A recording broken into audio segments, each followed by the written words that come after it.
નમસ્કાર. ચાલો આજે વાત કરીએ ગુજરાતના કાઠિયાવાડની એક એવી ખાસ અને પરંપરાગત વાનગી વિશે, જેનું નામ જ એની આખી ઓળખ છે. ખરેખર આ વાનગી એના નામમાં જ એને બનાવવાની રીત છુપાવીને બેઠી છે. ચાલો આને જરા ઊંડાણથી સમજીએ. જુઓ, આ એક જ વાક્ય આખી વાત કહી દે છે, ખરું ને? એક એવી વાનગી જે સ્વાદમાં તો જબરદસ્ત છે જ, પણ સાથે સાથે હેલ્ધી પણ છે. અને સાચું કહું તો આ જ તો કાઠિયાવાડી રસોઈની અસલી તાકાત છે. તો આ વરાળિયું નામ આવ્યું ક્યાંથી? આવ્યું વરાળ પરથી, એટલે કે સ્ટીમ. આ શાકની સૌથી મોટી ખાસિયત જ એ છે કે ele તેલમાં તળવામાં નથી આવતું, પણ વરાળથી બાફવામાં આવે છે. આ જ એની ઓરિજિનલ પરંપરાગત રીત છે. ચાલો હવે સીધા આ વાનગીના હૃદય પર આવીએ. આ શાકનો જે જીવ છે ને, એ છે એનો ખાસ મસાલો, જેને કાઠિયાવાડમાં સંભારો કહેવાય છે. અને આ જ સંભારો છે જે વરાળિયુંને બીજા બધા ભરેલા શાકથી એકદમ અલગ પાડે છે. પણ સવાલ એ છે કે આ સંભારામાં એવું તો શું ખાસ હોય છે? કઈ એવી વસ્તુઓ છે જે ભેગી મળીને આટલો જાદુઈ અને જોરદાર સ્વાદ બનાવે છે? ચાલો જોઈએ. તો આ રહી મસાલાની આખી ટીમ. જુઓ, શેકેલો બેસન, સિંગદાણા અને તલ તો એનો બેઝ બનાવે છે. પણ જે અસલી કાઠિયાવાડી ટચ છે ને, એ તો આવે છે તાજા લીલા લસણથી. સાચું કહું તો એના વગર આ મસાલો સાવ અધૂરો જ ગણાય. અને હા, ખાંડ અને લીંબુનો પેલો ખાટો મીઠો સ્વાદ તો આખા મસાલાને એકદમ બેલેન્સ કરી દે છે. હવે આ મસાલાની બનાવટ પણ એટલી જ જરૂરી છે. એનું ટેક્સચર એકદમ પરફેક્ટ હોવું જોઈએ. સાવ છૂટો પણ નહીં અને એકદમ ભીનો પણ નહીં. એ હોવો જોઈએ મુઠ્ઠી પડતો. એટલે કે જ્યારે તમે એને હાથમાં લઈને આમ દબાવો ને, તો એ સરસ રીતે બંધાઈ જવો જોઈએ. બસ આ જ એની સાચી ઓળખ છે. અને બસ આ રીતે તૈયાર થઈ ગયો આપણો અસલ કાઠિયાવાડી સંભારો. એકવાર આ સંભારો પરફેક્ટ બની ગયો ને, એટલે સમજી લો કે અડધું કામ તો પતી ગયું.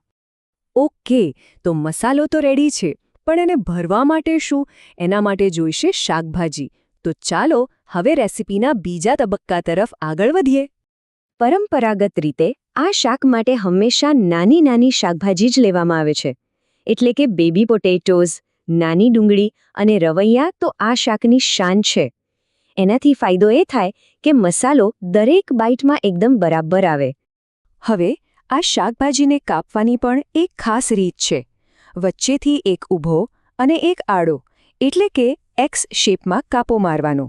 પણ ધ્યાન એ રાખવાનું કે શાકભાજી નીચેથી આખી જોડાઈ લઈ રહે, જેથી આપણે મસાલો અંદર વ્યવસ્થિત ભરી શકીએ અને શાક તૂટી પણ ન જાય.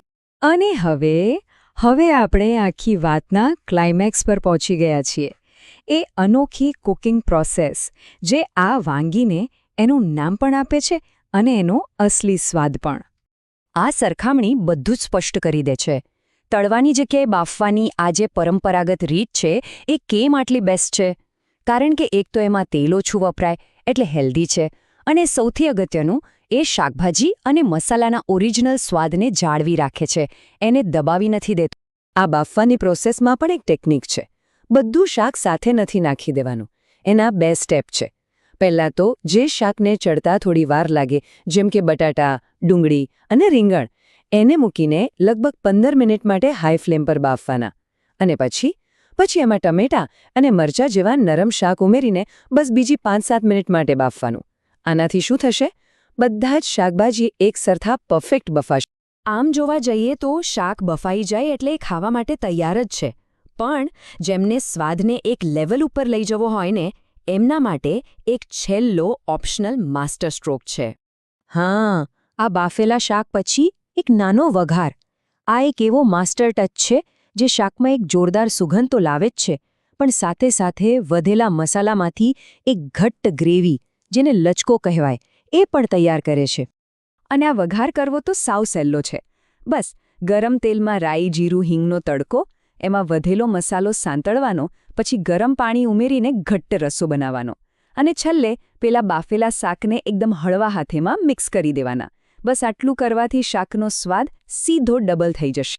ચાલો હવે ફટાફટ કેટલીક માસ્ટર ટિપ્સ અને આ શાકને પીરસવાની સાચી રીત પણ જાણી લઈએ, જેથી એકદમ ઓથેન્ટિક કાઠિયાવાડી અનુભવ મળે. અહીં 2 વાતો ખાસ યાદ રાખવાની છે. પહેલું, અસલી કાઠિયાવાડી સ્વાદ માટે બીજું કોઈ તેલ નહીં, ફક્ત સિંગતેલ જ વાપરવું. અને બીજું, જે સૌથી અગત્યનું છે, શાકભાજી પાણીને અડવા ન જોઈએ. તે ફક્ત અને ફક્ત વરાળની ગરમીથી જ ચડવા જોઈએ. અને આ શાક ખાવાની અસલી મજા કોની સાથે છે?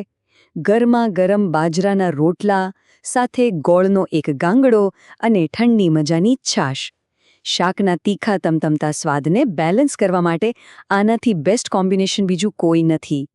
તો એક ખાસ મસાલાથી લઈને વરાળના જાદુ સુધીની આખી સફર આપણને એ જ શીખવે છે કે વરાળિયું શાક એ માત્ર એક રેસીપી નથી, પણ એ તો કાઠિયાવાડી પરંપરા અને સંસ્કૃતિનો જીવંત સ્વાદ છે.